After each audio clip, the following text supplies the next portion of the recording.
Okay, let me ask you a question. Let's say you were around in the 1850s, early 1860s, and there's a runaway slave that knocks on your door, and you have to decide whether you'll shelter, hide this runaway slave, or turn him in.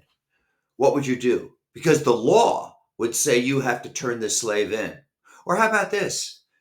It's in the 1940s, and you're in Holland, and you hear a knock at your door, and it's Anne Frank and her family. They need a place to be hidden, or else they're going to be sent to a concentration camp. What would you do? Because the law at that time required you to turn her into the Nazis.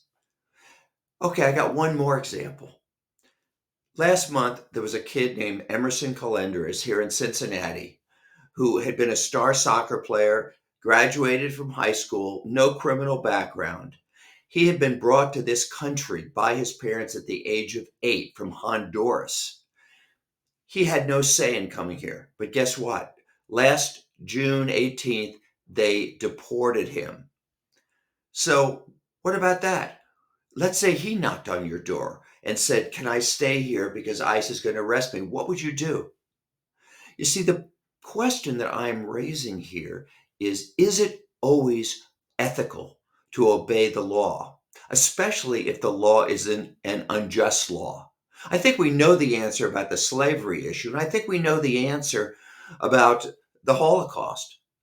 But what about the situation we have now? Do you know that of the 59,000 people that are in ICE custody, less than 30% have been convicted of a crime?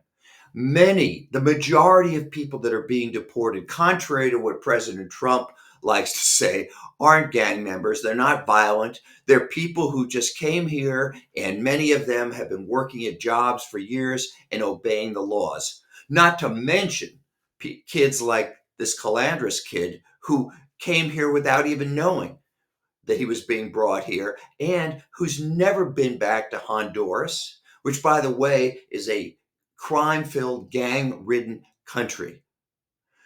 Tom Homan, who's the head of the deportation program for President Trump, says that, hey, these people who came here illegally broke the law. And if you break the law, no matter how long you've lived here as a law abiding citizen, if you break the law, we're going to deport you.